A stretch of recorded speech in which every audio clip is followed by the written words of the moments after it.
Salut à vous la Yad, j'espère que vous allez très bien. Aujourd'hui on se retrouve pour une nouvelle vidéo les gars. Aujourd'hui on va parler de l'art de savoir saisir sa chance ou tout simplement les opportunités. Avant de commencer cette vidéo, je t'invite à mettre un like d'avance si tu veux nous soutenir, si tu peux t'abonner aussi à notre chaîne, tu peux mettre un commentaire, la partager et activer la cloche des notifications tout simplement. Sache que ça nous aide beaucoup, ça nous donne énormément de force et toi tu seras, grâce à cette cloche et à tout ce que tu feras, pour être attentif à toutes les nouvelles sorties de vidéos et tout simplement nous soutenir. Et ça, c'est vraiment un énorme bien pour nous de savoir qu'on est soutenu et que vous aimez ce qu'on fait. Et si vous nous donnez des retours via les commentaires, c'est toujours assez sympa. N'oublie pas de checker la description pour Discord et Instagram. Bref, j'en ai assez dit. On va passer à la suite de la vidéo, les gars, tout simplement. C'est parti.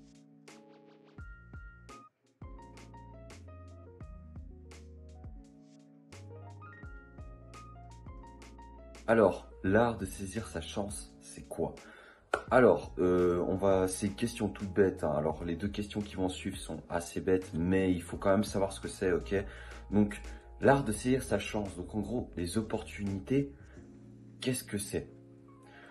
En gros, c'est savoir saisir une chance quand on va dire une opportunité, une occasion, une perche nous est tendue ou quelque chose arrive et c'est savoir prendre ce qui vient et ensuite essayer la chose. Donc c'est-à-dire que quand il y a quelque chose qui se passe et qu'on a, on va dire, une option qui s'offre à nous, qui peut être avantageuse, il faut saisir cette chance, ok?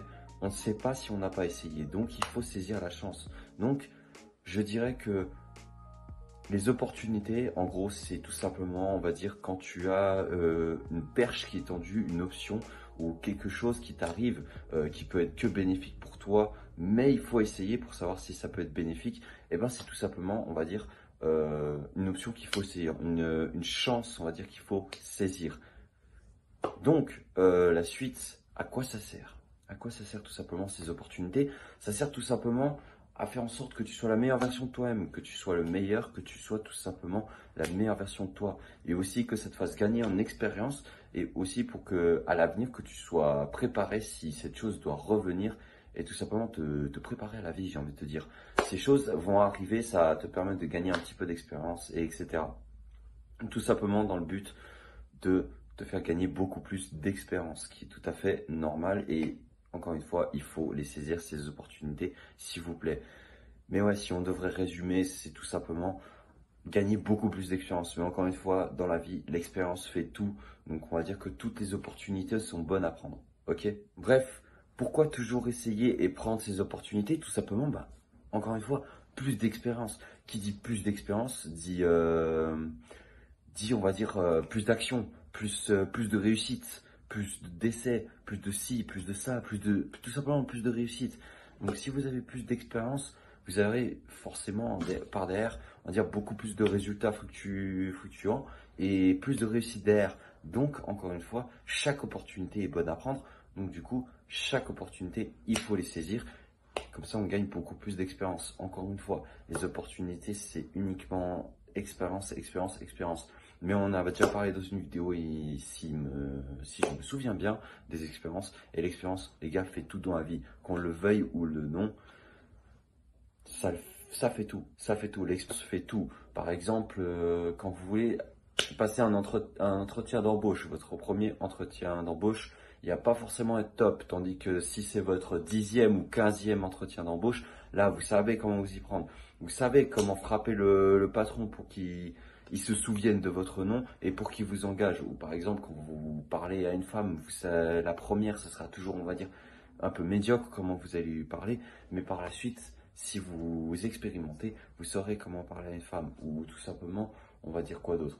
On va dire tout simplement quand vous voulez, on va dire, je sais pas, dans un business, quand vous parlez à un client, quand vous allez proposer quelque chose à un client, la première fois ça va être un peu nul, vous saurez pas tellement quoi dire. Tandis que si c'est la 5, 6e fois que vous allez parler à un client, là ce sera déjà beaucoup mieux, vous aurez beaucoup plus de choses à proposer et le client sera peut-être beaucoup plus fidélisé à votre marque et à votre produit. Bref, tout simplement, l'expérience, c'est vraiment quelque chose qui est sur la durée et chaque opportunité, il faut les saisir. Comme ça, à l'avenir et sur le long terme, on est beaucoup plus efficace et tout simplement, on sera meilleur. Et c'est ce qu'on souhaite, c'est ce qu'on souhaite. On souhaite toujours devenir meilleur et toujours se dépasser. Ensuite, savoir différencier entre profiter et abuser de la chose. Donc ça, c'est un peu plus complexe. Quand vous avez une opportunité, les gars, il ne faut pas en abuser non plus, ok? Il faut savoir profiter de la chose, ok?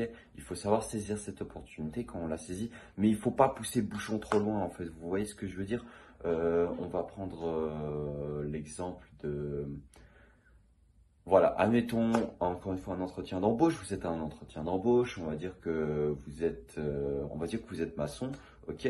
Un maçon en Suisse. On vous propose un salaire net de 4200 francs par mois, ok? Donc vous voulez plus, vous estimez que vous faites un métier très dur, que vous avez de hautes compétences, que vous valez bien mieux que 4200 francs par mois. Net encore une fois, donc vous lui proposez tout simplement, voilà, si possible, j'aimerais passer à 4500 francs. Et si vous voyez qu'à ce moment-là, le patron en face, il vous dit oui, alors on va essayer d'arrondir tout ça, on pourrait arriver à 4500 francs net par mois, c'est tout à fait possible. Là, super, mais ce que vous allez vous dire, ah, j'ai réussi à négocier 4500, pourquoi j'irai pas négocier, allez, on va tenter gros, 5000 net par mois pour un maçon. Et là, alors encore une fois les gars, il faut essayer. Mais certaines choses, on va dire que quand, je sais pas, on va dire que métier de maçon en général n'est pas forcément bien payé non plus, hein. Encore une fois, je ne veux pas dénigrer le métier, hein, ok. Je dis juste que parfois le métier n'est pas forcément bien payé et que si par exemple, je sais pas, tu veux demander, imaginons, hein, encore une fois, tu as le salaire de 4500 et toi tu veux aller jusqu'à ces 5000, on va dire que c'est pousser mémé dans les orties, quoi. Et donc, il faut vraiment pas pousser le bouchon trop loin, ok?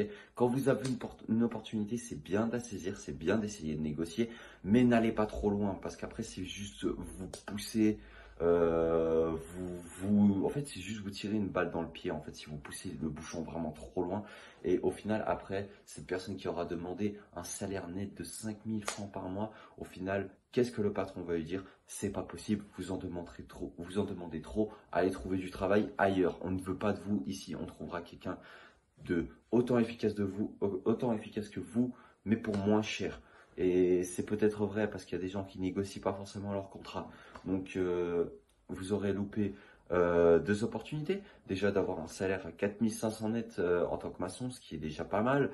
Et surtout d'avoir un travail, ce qui est surtout pas négligeable de nos jours. Vous aurez loupé ces deux opportunités. Pourquoi tout ça? Pourquoi? Parce que vous avez juste voulu pousser le bouchon trop loin, alors que vous aurez dû vous arrêter au juste milieu. Encore une fois, ça, il s'agit vraiment de doser, mais encore une fois, c'est avec l'expérience. Il faut toujours essayer, ça vient. Mais quand vous sentez que vous ne devez pas pousser le bouchon trop loin, n'allez pas essayer de pousser le bouchon trop loin, ok? Restez sur ce qui vous semble convenable et correct et écoutez votre première impression, ok? C'est super important. Bref. Cette vidéo sur les opportunités ou tout simplement l'art de saisir sa chance, j'espère qu'elle t'aura plu, qu'elle t'aura appris quelque chose et que tu vas mémoriser tout ça et que tu vas pouvoir appliquer par la suite et que tu vas pouvoir tout simplement devenir meilleur et gagner encore une fois 10 fois plus d'expérience. C'est tout ce que je te souhaite mon ami. Nous, on se retrouve pour une nouvelle vidéo. N'oublie pas le like, le commentaire et de t'abonner, c'est très important. Aussi, partager, clocher les notifs, comme d'habitude, c'est super important, tu nous soutiens et tu as accès à notre contenu gratuitement. Bref, j'arrête de te saouler, on se retrouve pour une nouvelle vidéo les gars, je vous fais plein de gros bisous, ciao bye tout le monde.